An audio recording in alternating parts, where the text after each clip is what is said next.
এরা কি আপনার 20 লক্ষ টাকা হাতিয়ে নিয়েছে? না। হ্যাঁ, একটু ভালো করে দেখুন না। না, আমি চিনি না এদেরকে। এরাও না? স্যার, আমি যাই, আমার অফিসে কাজ আছে। রামিম কেন মিথ্যা বললো ওনাকে? কেন আমাদেরকে ধরিয়ে দিলে না? একবার ভেবেছিলাম সুইসাইড করব, কিন্তু পরে ভাবলাম যে সুইসাইড করলে লাভ কি? আমি তো এই জীবনেও শান্তি পাইনি, পরকালেও শান্তি পাবো না। তার চেয়ে বরং যুদ্ধ করি। আমি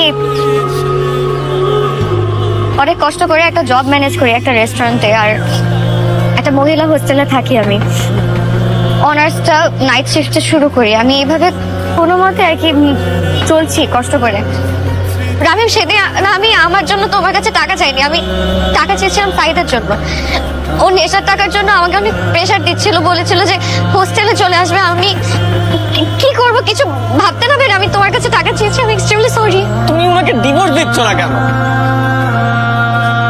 আমি চাইলেই ওকে ডিভোর্স দিতে পারবো না।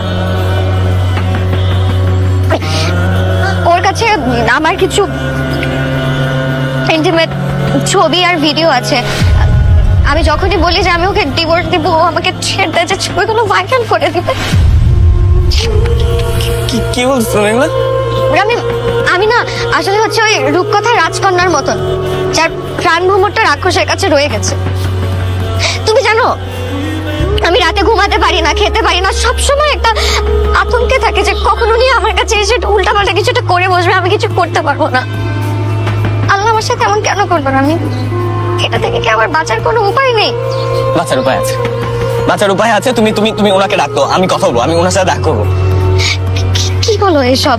আমি ঠিকই বলছি, তুমি ওনাকে ডাক দাও, আমি কথা বলবো। তুমি তুমি ব্যবস্থা করো, আমি কথা বলবো, আমি দেখা করবো। না, উনি অনেক খারাপ মানুষ। আমি প্লিজ, তুমি এই ভুল করো না। উনি অনেক অনেক খারাপ। নীলিমা, তোমাকে বাঁচতে হবে। তুমি ওনাকে ডাক দাও, আমি কথা বলবো ওনার সাথে, আমি একটা ব্যবস্থা করবো, তুমি ডাক দাও। আমার ছেলে আমাকে সব বলেছে মা। তোমার অবস্থা হয়েছে আমার এক আত্মীয়র মতন। ওর এক ফুপু, তারও এরকম একটা খারাপ লোকের সাথে বিয়ে হয়েছিল। তখন আমরা সবাই তার পাশে দাঁড়িয়েছিলাম। এখন আলহামদুলিল্লাহ সে ভালো আছে। কিন্তু আন্টি, আমি যাকে বিয়ে করেছি সে খুব খারাপ মানুষ।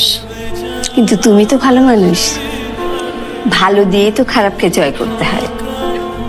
তুমি কিন্তু একদম কান্নাকাটি করবে না, ঠিক আছে? মনের সাহস রাখবে, আমরা তোমার পাশেই আছি।